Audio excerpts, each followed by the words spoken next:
Hello बच्चों, how are you? कैसे हो आप लोग? आज की जो मेरी ये वीडियो है ये है दिशाओं का ज्ञान।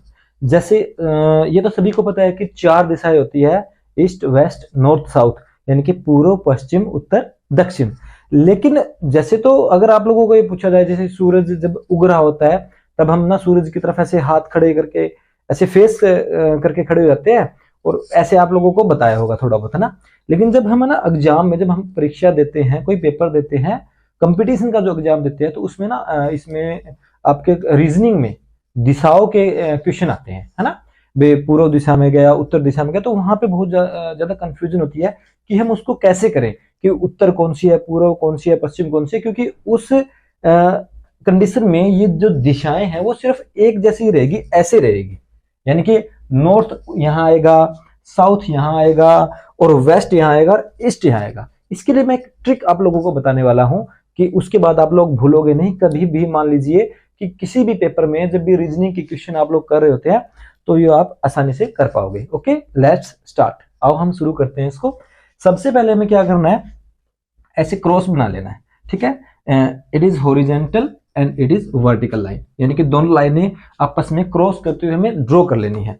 अब हमें ये कैसे पता चलेगा कि ये नॉर्थ है और ये साउथ है, ये वेस्ट और ये ईस्ट है? तो इसके लिए ना एक सिंपल सी ट्रिक है।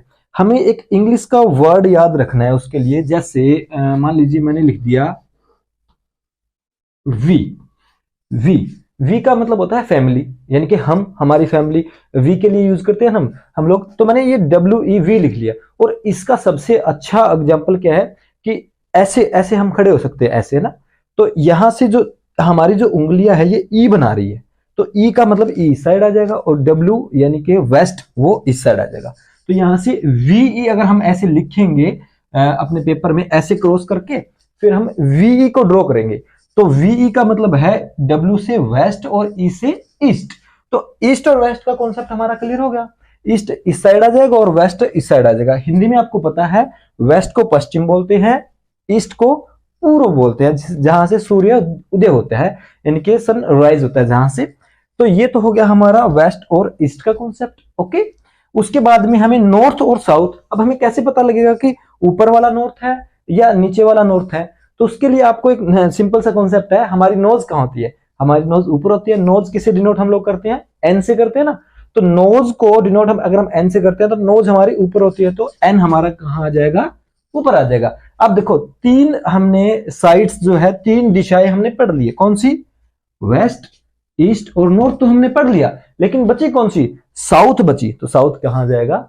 नीचे आ जाएगा। और वैसे भी नॉर्थ साउथ होता है, नॉर्थ के सामने हमेशा साउथ ही होता है, तो साउथ को हम नीचे रख सकते हैं। तो इस तरह से अगर आप लोगों को कभी भी एग्जाम आप दे रहे होते हैं तो आपको एग्जाम में ये दिशाओं के बारे में नहीं नॉलेज है, तो आपको क्या करना है, जिस साइड से आप एग्जाम दे रहे होते हैं सामने वाले पेज, यानी कि जैसे हम यहाँ बैठे हैं तो ये पेज हमारे सामने है, अगर हम ऐसे बैठे हैं तो ये पेज हमारे सामने है, अगर अब तो हम ऐसे हैं तो बोर्ड हमारे सामने है। तो सबसे पहले एक ऐसे आपको क्या लगाना है? क्रॉस लगाना है, और उसके लिए एक वी लिखो। वी ऐसे वी लिख लिया, नोज हमारी ऊपर है, एन लिख लिया, बच गया क्या? एस। तो ये हो जाएगा ईस्ट वेस्ट नॉर्थ साउथ। अब हमें कोई क्वेश्चन आ रहा है, इसको आप इसी तरह से आप हिंदी भी लिख लो इसकी, यानी कि ये इसके आगे पूर्व लिख लो, यानी कि पूर्व, ठीक है, ये पश्चिम, ये उत्तर, और ये क्या हो जाएगा फिर अपना दक्षिण हो जाएगा, ठीक है। तो जैसे कोई ये बोले कि कोई व्यक्ति 5 किलोमीटर उत्तर की तरफ चलता है, तो 5 किलोमीटर ये उत्तर ऐसे 5 वो यहां चला गया, फिर वो बोलता है वहीं से टर्न होके वो 5 किलोमीटर पूर्व की तरफ चलता है, तो ये 5 किलोमीटर पूर्व की तरफ ये हो गया। फिर बोलता है कि वहीं से मुड़ के वो 5 किलोमीटर दक्षिण की तरफ चलता है, तो वो दक्षिण ये आ गया, 5 किलोमीटर हो गया। फिर वो बोलता है कि 5 किलोमीटर फिर वो पश्चिम की तरफ चलता है, तो ये आ गया। तो अब बताओ वो कहाँ है? तो अपने इनिशियल पोजिशन पे है, जहां से वो चला है वो वहीं पे है। तो इस तरह से हम दिशाओं का जो ज्ञान है वो ले सकते हैं। दिशाओं का जो आपका कॉन्सेप्ट है, इस तरह से आप अपना क्लियर कर सकते हैं। आप प्लीज बताना आपको ये ट्रिक कैसे लगी। और इस ट्रिक के साथ मैं एक छोटी सी एक्टिविटी भी डाल रहा हूँ छोटे बच्चों की, जैसे छोटे बच्चे इसको कैसे याद करते हैं, तो वो भी मैं आप लोगों को दिखाऊंगा। तो प्लीज पूरा वीडियो देखिएगा। Thank you.